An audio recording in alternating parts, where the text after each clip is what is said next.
네, 안녕하세요. 화요일의 남자 이상화 세무사입니다. 대한민국에서 살아가시는 모든 분들은 소득활동을 시작하는 순간부터 생을 마감할 때까지 평생 동안 납세의 의무를 지며 살아가게 됩니다. 회사에 입사하게 되면 근로소득에 대한 세금을 내게 되고, 사업을 시작하시면 부가가치세와 사업소득에 대한 소득세를 내게 되겠죠. 본인의 재산을 처분하거나 무상으로 이전하는 경우에는 양도소득세 또는 증여세를 부담하게 될 것이고요. 상속이 개시되어서 상속인들에게로 재산이 이전될 때에는 상속세라는 세금을 부담하게 됩니다. 그리고 법인을 운영하시는 경우에는 조금 더 복잡한 세부담 구조를 갖게 되는데요. 법인 단계에서는 법인에 귀속된 소득에 대해서 법인세를 납부하게 되고요. 대표자로서 받는 급여에 대해서는 근로소득에 대한 종합소득세, 주주로서 받게 되는 배당에 대해서는 배당소득에 대한 종합소득세를 납부하게 됩니다. 이렇게 다양한 세금들이 생애 전반에 걸쳐서 누군가에게는 일시적으로 또 다른 누군가에게는 반복적으로 발생하게 되는데요. 특히 법인 대표님 같은 경우에는 사업의 시작 단계부터 삶의 노년기에 이르는 긴 시간 동안에 이 다양한 종류의 세금을 한 번씩은 모두 만나게 될 가능성이 높습니다. 하지만 이러한 상황에 대비가 되어 있지 않는 상태로 세금을 맞닥뜨리게 되는 분들이 대부분이시고요. 사전에 준비가 안 되어 있었기 때문에 당연히 절세의 기회도 함께 날아가 버리는 경우를 상당히 많이 봤습니다. 그래서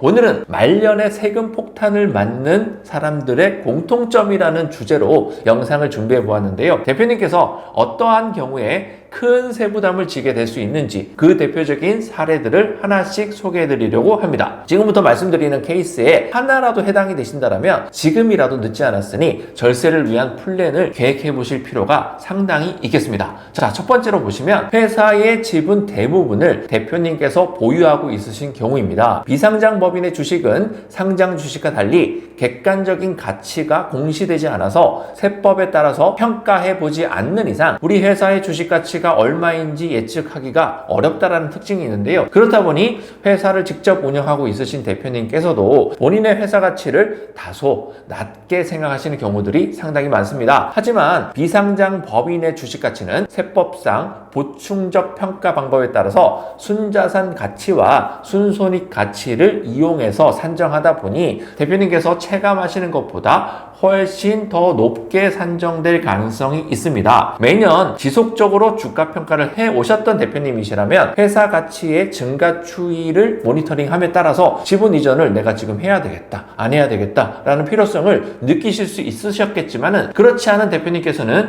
주식 이전의 시기를 놓쳐버리시고요. 여전히 대표님께서 회사의 지분 대부분을 소유하고 있으신 경우가 많을 겁니다. 회사 가치가 높지 않다라면 어떤 의사결정을 하던 크게 부담이 되지 않을 수 있겠죠. 하지만 그 반대의 경우라면 회사를 정리하는 의사결정이든 회사의 지분을 가족들에게 이전하는 의사결정이든 모든 의사결정의 결과에는 큰 세부담이 귀결되기 때문에 이러지도 저러지도 못하는 상황에 직면할 수가 있죠. 이러한 경우에 가장 베스트는 안정적으로 자녀에게 물려주는 것이다 라고 할 수 있는데, 조세특례 제도에 해당하는 가업승계증여특례와 가업상속공제를 활용해서 자연스럽게 회사에 대한 소유권과 재산을 다음 세대로 이전하는 플랜이 그러하다라고 할 수 있습니다. 하지만 이러한 의사결정들은 실제 자녀가 가업에 종사해야지만 그 실행 여부를 생각해 볼 수가 있고요.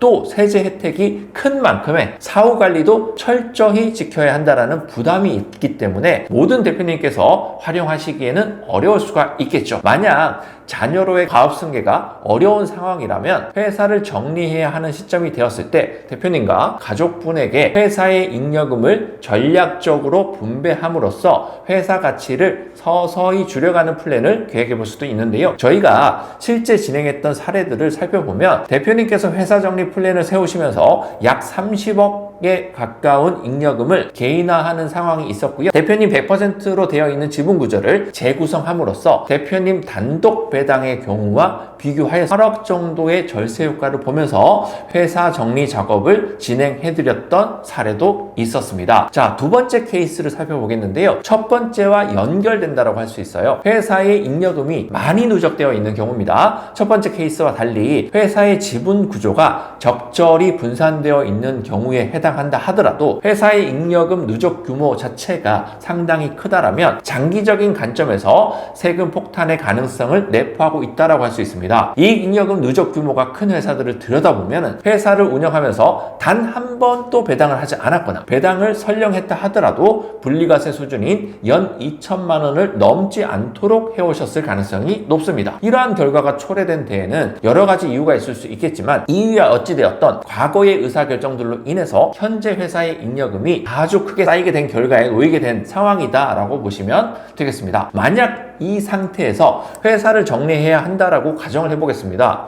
엄청나게 쌓여있는 회사의 잉여금은 일시에 주주들에게 과세가 되어서 결국 대표님과 가족분들께 세금 폭탄을 역시나 안겨줄 수 있는 상황이다라는 거죠. 또한 이 잉여금이 누적되어 있는 상황에서는 아무리 손익 조절을 열심히 한다 하더라도 회사의 주식 가치가 그렇게 드라마틱하게 떨어지지 않게 된다라는 게 아쉬운 점에 해당을 합니다. 그렇기 때문에 향후 회사를 정리해야 하거나 상속이 임박해서 대비해야 하는 상황이 오기 전에 회사의 잉여금 규모를 지속적으로 줄여 나갈 필요가 있습니다. 회사에 누적된 이익잉여금을 엑시트할 수 있는 방법은 조금 있는 게 아니라 매우 많습니다. 생각보다 많이 있습니다. 회사와 대표님 그리고 대표님의 가족분들의 상황에 맞는 여러 방법들을 조합해보면요, 세부담하고요, 세금 리스크 측면에서 가장 합리적인 플랜을 설계하는 것이 중요합니다. 예를 들어서 회사의 잉여금 10억만큼을 개인화한다라고 가정해 보았을 때 대표님께서 일시에 배당으로 가져간 경우에는 건강보험료도 내셔야 하고요, 세금도 내셔야 하기 때문에 그 부담액을 합쳐보면은 4억 3천만 원 정도의 세부담이 예상이 되는데요, 가족 주주를 활용한 자본 거래를 계획해 본다라고 하면 7천만 원 정도의 세금만으로 회사 10억 원을 동일하게 개인화할 수 있는 플랜을 세워볼 수 있다라는 부분인 거죠. 개인화해야 하는 잉여금의 규모가 더 크다라면 여러 가지 활용 가능한 플랜들은 조합해보고 적재적소에 배치해서 지속적으로 매년 수행해가는 과정도 필요합니다. 세 번째도 한번 살펴보겠습니다. 대표님 개인 명의로 소유한 부동산이 많은 경우입니다. 경제 상황이나 정부 정책에 따라서 달라질 수는 있지만 일반적으로 부동산은 시간이 지날수록 그 가치는 증가하는 자산에 해당을 하겠죠. 부동산의 소유권을 대표님 단독으로 보유하고 있으신 상황이 말년까지 계속 이어진다라면 앞으로 맞이하게 될 세금의 규모는 시간이 지날수록 기하급수적으로 커지고 있다라는 의미가 될 수가 있죠. 그래서 많은 전문가들이 다음 세대로의 재산 이전을 계획할 때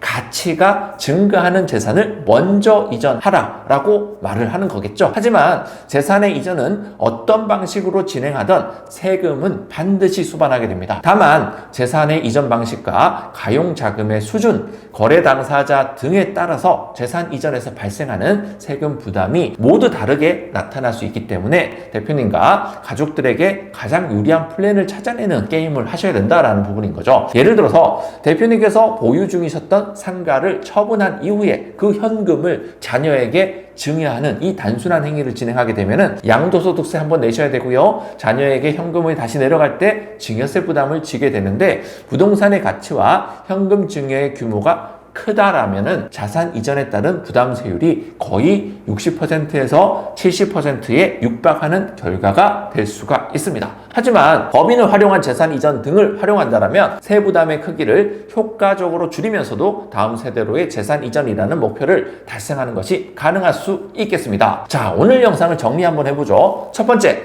회사의 지분 대부분을 대표님께서 모두 보유하고 계신 경우가 있습니다. 자, 두 번째, 회사의 잉여금이 많이 누적되어 있는 경우가 있겠죠. 세 번째로는 대표님의 개인 명의로 소유한 부동산이 많은 경우에 대해서 오늘 살펴봤습니다. 대표님께서 이 세 가지 중에서 나는 하나라도 해당이 된다 라고 하면 지금부터라도 앞으로 예상되는 세금의 종류와 크기와 어느 정도일지를 예측해 보시기를 바라고요. 세금의 전체적인 크기를 줄이기 위해서 현 시점에 보완하거나 수정해야 할 사항들이 무엇인지에 대해서 좀 심각하게 고민해보고 의사결정하는 시간을 꼭 가져보시기를 바랍니다. 자, 오늘 준비한 영상은 여기까지고요. 구독하고 좋아요는 영상 제작에 진짜 큰 힘이 됩니다. 저는 이상화 세무사였습니다.